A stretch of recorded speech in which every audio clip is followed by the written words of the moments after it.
It's the last Friday of November. Join us for an enlightening episode of Beyond the Pole, broadcasting from Essex House Studios in Achimota, Accra, Ghana. We uncover issues that matter most and discover the stories that shape our community. Here are the headlines.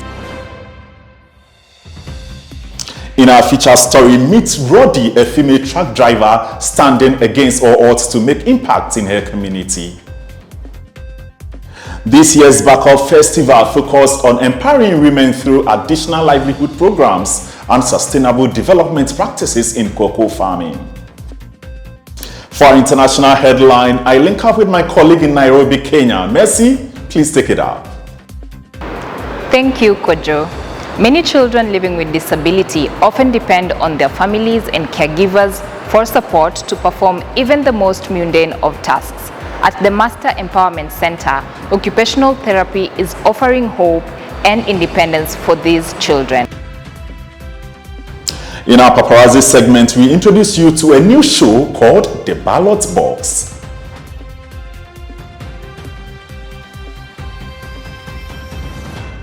We have these stories and updates in store for you. Stay tuned for more insights. My name is Mike Kojo Frempong.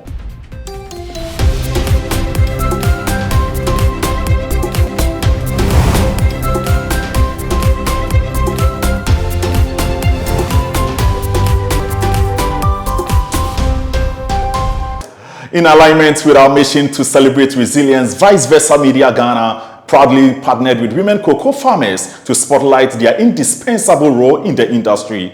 On October 31st, the Brong Ahafo women cocoa farmers hosted their annual festival in Guaso, Brong Ahafo region, honoring the unwavering strength and significant contributions of women in cocoa farming. Under President Martha Aden's leadership, Backup has expanded from traditional farming support to offering trainings in till-soap making and snail farming. At the festival, this was her speech.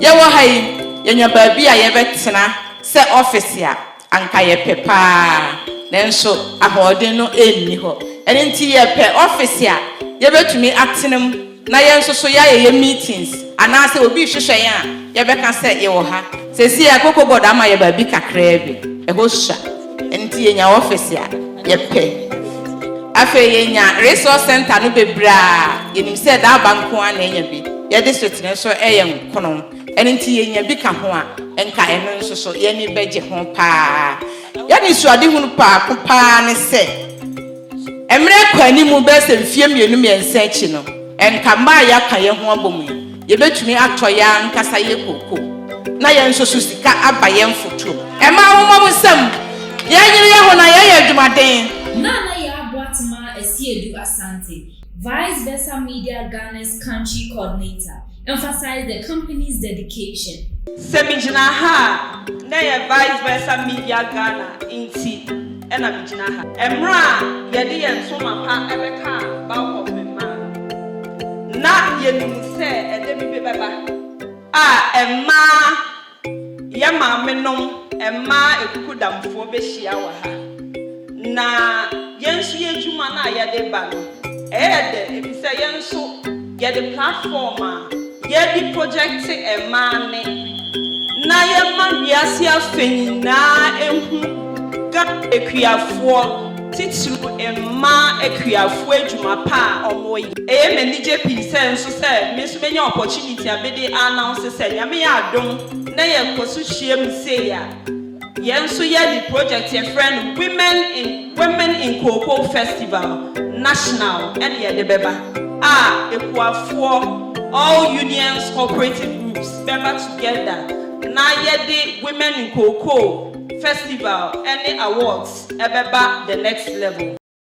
Continuing this theme of empowerment, we were thrilled to cover the Eastern Women Cocoa Cooperative Festival held from November 20th to 21st. This impactful event highlighted the achievements and resilience of women cocoa farmers in the region, amplifying their voices and celebrating their ongoing influence in shaping the cocoa industry.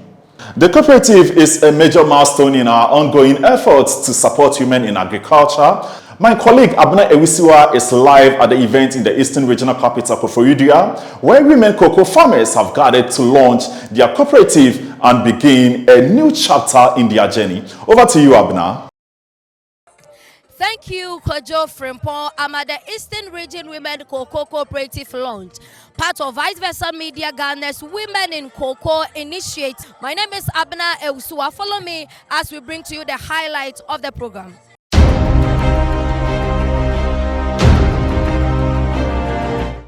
So I have with me here a very key member of UCOCO, Fosi. What does this cooperative mean to you and other women? This cooperative, what it means to me, empowering the Ghanaian cocoa farmer to be able to stand to help herself, to help her home, children and husband, to really be a solid foundation for the family.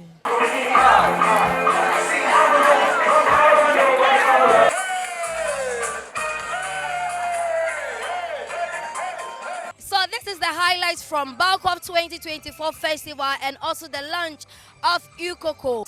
My name is Abna Ewusua. Over to you, Kojo, in studio. Thank you, Abena, for that insightful report. The trucking industry, long dominated by men, is facing a transformative moment. Women like Rhoddy break barriers and redefine the profession as the demand for skilled drivers grows. Despite facing challenges and stereotypes, Rhoddy's determination and resilience have paved the way of success. The trucking industry, which has traditionally been dominated by men, is undergoing a significant transformation with the increasing presence of female truck drivers. As of 2024, women represent 12.1% of professional drivers holding commercial driver's licenses in the heavy-duty truck segment. This shift marks a pivotal moment for the industry. Women like Rhoddy are breaking barriers and redefining the profession as the demand for skilled drivers continues to grow. She shared her experiences and challenges from when she first started in the field. The challenge I got on my family, let's say from the family aspect, was operator, female operator. What is that? They said, yeah, you won't give birth. You won't give birth. The machine will vibrate you. By the time you come home, you are exhausted. Oh, a whole lot. But I know my energy, so I know how. I know I can do it. I know I can do it. But they don't understand. She encouraged all youth interested in operating heavy machinery to be brave and to stand firm against discouragement and disqualification. And I'm encouraging all females, only if you are interested in operating heavy duty machines, I'm inviting you, okay, into the industry. I'm inviting you because the fans I get when people see me operating, moreover, let's say my wheel loader, the loader, the fans I get, how people praise me. Oh, it's so interesting. Come, I'm inviting you to the industry, okay? Come and let's work together. Very inspiring from Rhoddy, and I'm sure more women watching would want to be in the shoes of Rhoddy. So let's come out in our numbers and make this industry grow forward. Ghana is making significant strides in the agricultural sector with agronomical interventions paving the way for sustainable development. Leading this transformation is the Horticulture Business Platform, which equips farmers with essential knowledge of best farm practices to enhance productivity and foster stronger connections between farmers and stakeholders across the food value chain. The introduction of technology and other advanced ways of farming in agriculture calls for the need for us to take a critical look at the agriculture sector again.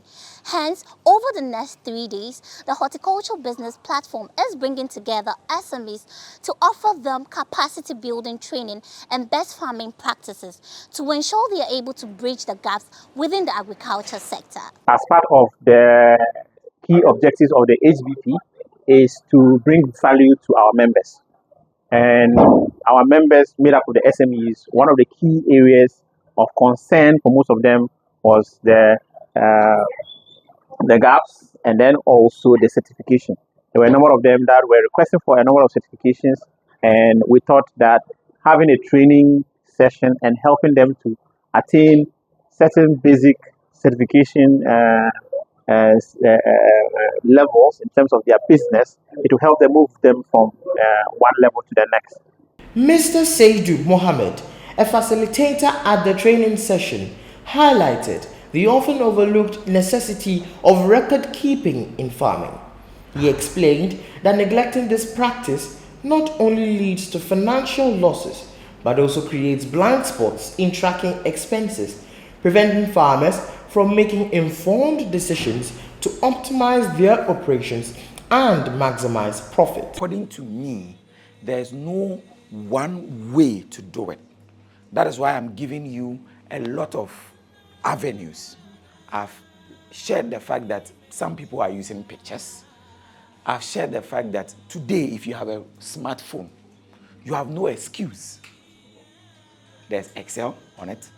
There's anything. There are apps, free apps, that you can use to just keep records. If you meet a professional and you explain to the professional, he can translate all of this into proper financial data that you can use to assess finance. Participants didn't just receive theoretical knowledge.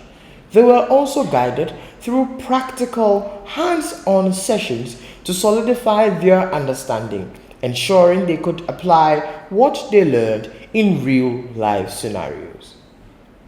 Mercy Osei Kunedu, a honeybee farmer and participant at the training session, shared how the event has been both impactful and essential to the growth of her business. Today has been good. It has actually sort of reminded me about the importance of business development. We are at that stage where we really need to focus and come clean on certain things like ensuring effective record keeping and making sure that we understand the trends in our business, keeping data and making sure our records are straightened out effectively. That actually helps us to grow as an SME. Right now we are at the cusp of development, and we feel that this gives us additional capacity to be able to do what we have to do. So this is how we wrap up on the horticulture business platform capacity training today. We hope this training session actually translates into significant changes within the agriculture space. I am Nanajwa Bonnie, reporting for Vice Versa Media Ghana. We now cross over to Nairobi, Kenya, where my colleague Mercy is on standby to give us details of our international story. Mercy, over to you.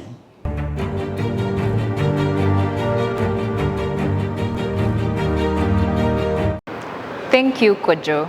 Many children living with disability often depend on their families and caregivers for support to perform even the most mundane of tasks. At the Master Empowerment Center, occupational therapy is offering hope and independence for these children. Here is the full story. For caregivers of children living with disabilities, every day is a challenge. From isolation to inadequate support, the barriers are immense. Mpaka kwa ploti unapata watu wanakuinukia juu kuna mtoto kama I think hivyo mtoto ana shout ya autism, wengi hawataki hivyo. Wanaona mtoto huyo mtoto ni kama anawasumbua. But there is hope. Occupational therapy is transforming lives by equipping children with skills for self-sufficiency. Hapo mbeleni sikuwa nimekubali sana ati mtoto ako na shida, lakini sasa hivi anaenda kigrow ndio nilikubali sasa mtoto wangu ako na shida, na mimi nikajua tu juu niliambiwa dawa tu ni therapy. Na mimi sasa hapo ndio nimetilia nitie bidii na mimi nijikaze ndio nione mtoto wangu after hiyo therapy ata-achieve. I'll start by defining what is occupational therapy. This is a course that deals with mental health, physical dysfunction, and pediatrics so that we can restore lost functions. The Master Empowerment Center, a community-based organization in Githurai sub-county, is emerging as a lifeline for families. By offering free therapy services, the center is helping children living with conditions such as cerebral palsy and autism achieve their independence. We have witnessed real change and transformation in our children, and the main challenge we are having as an institution is a lack of funding for the disability sector, because so far the physiotherapy has never gotten a funder. The little that we realized through the vocational training We use it to pay our doctor, and our doctor is actually overwhelmed by the numbers. We have identified some volunteers who come not every time. They come regularly to assist her, but there is that challenge because the need for physiotherapy is quite wide in our community, but yet the resources to support that is limited from our side. Through occupational therapy, the children can now engage in daily tasks like feeding, brushing, and dressing, milestones that once seemed impossible to reach. While challenges like access and awareness remain, the impact of occupational therapy is undeniable. With continued efforts to expand these services, more children can unlock their potential and lead fulfilling lives. Reporting from Nairobi, Kenya, my name is Mercy Omondi. Back to you, Kojo, in Accra, Ghana. Interesting story. Thank you, Mercy. Up next is our paparazzi segment. Nanajwa is on standby in Studio B. Nanajwa, take it out.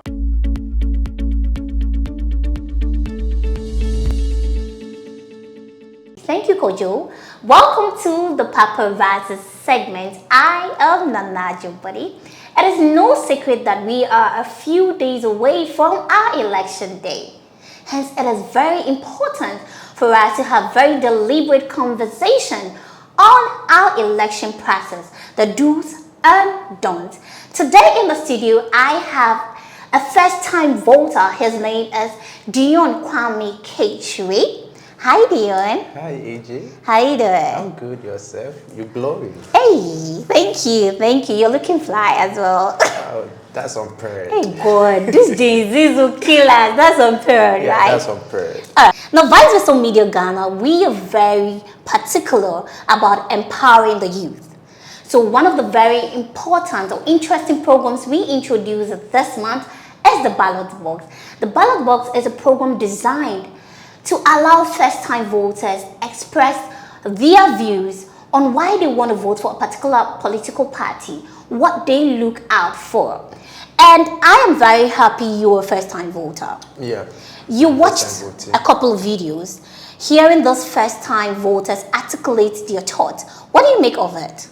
First off, I will say a very big thank you to you and your media house for giving we first-time voters the platform to air our views. And back to your question, when I watched the videos, I was very much impressed to see first-time voters like myself, like as you said, the Gen Zs out there, they are championing and they are campaigning for good policies. Meaning, we Gen Zs, the first-time voters, we are thinking outside the box. We are not, you can't manipulate us. You can't just come to us with words and we will just vote for you. You need to prove something. So this time around, it's good that my fellow first-time voters, they are championing for, good policies. All right. As a first-time voter, what do you look out for? I look out for two policies that helps build, the skills of, the young people out there, because there are a lot of talent on the streets, but talent without nurturing it is, baseless. You can have a talent, but if someone doesn't help you nurture it, it's nothing. So I'm looking out for a policy that will help build or enhance our skills. So we Gen Zs will be able to find something to do with, passionately. And also, infrastructure is our right, but now they've made it, the game of the politics. So I'm looking out for someone who also come into the presidency, the high office of the presidency, and also make sure that he put policies in place for, good infrastructure. So these are the two things that I look out for to cast my vote coming December as a first-time voter. That's quite interesting, actually. Wow, very interesting. Skill-based policies. Now let's quickly watch videos on those young voters expressing or articulating their thoughts, what they look out for when they decide to vote this coming election.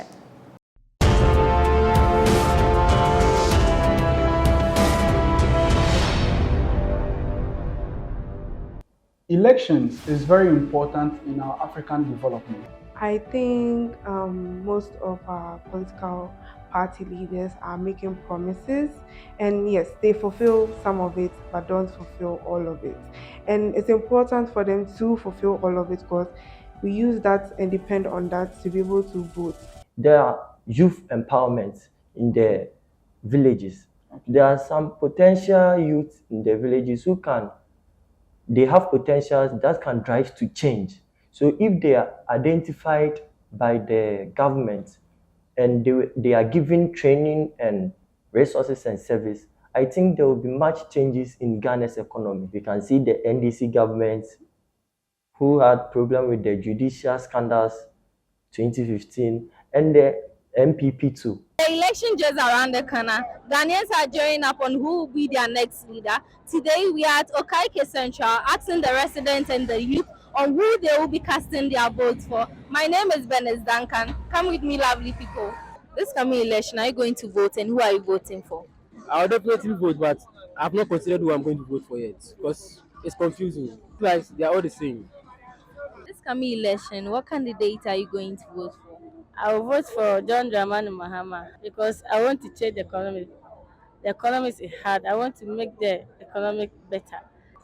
It was such an exciting conversation we have with the residents and the youth, especially the first-time voters, highlighting on how important it is for them to have the next presidential candidate who will govern the economy well. My name is Benes Duncan.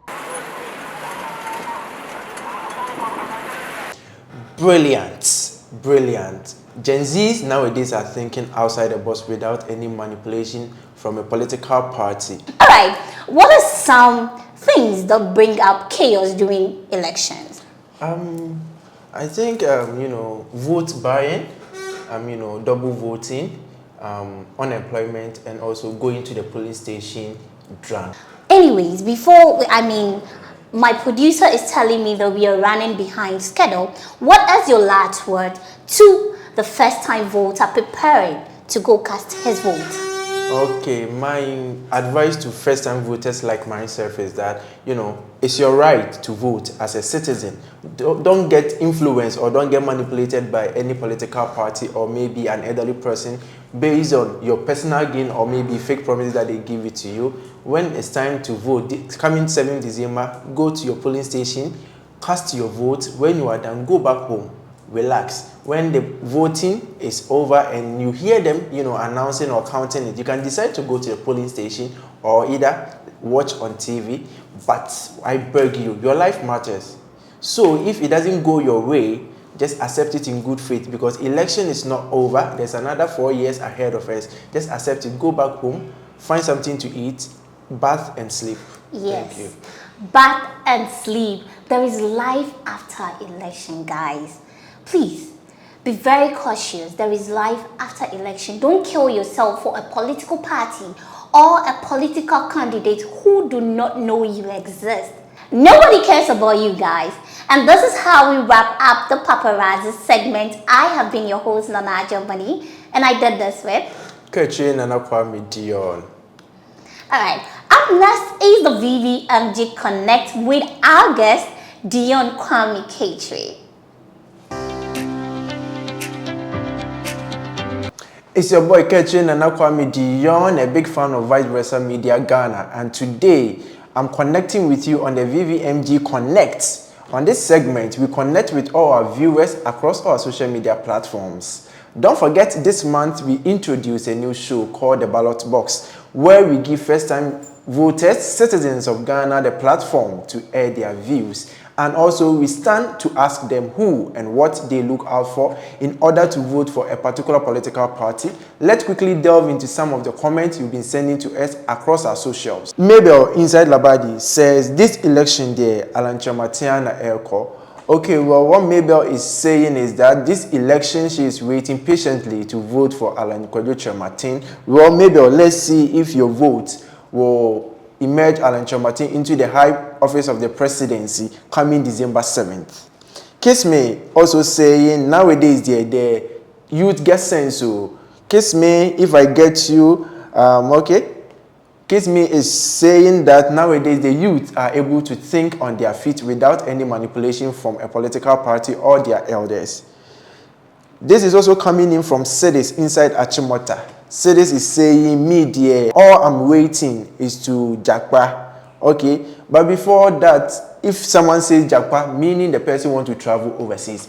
This has been the VVMG Connect with me, your host, Ketri Nana Kwame Dion. Don't forget to follow us on all our social media platforms at Vice Versa Media Ghana. Enjoy the rest of our programming. That was great. Thank you so much, Dion. Well, thank you for watching. This is the end of the 8th edition of Beyond the Pole, broadcast from SXR Studios in Ashimota, Accra, Ghana. See you again on the last Friday of December 2024. My name is Mike Kojo Frempong. This is Vice Versa Media Ghana.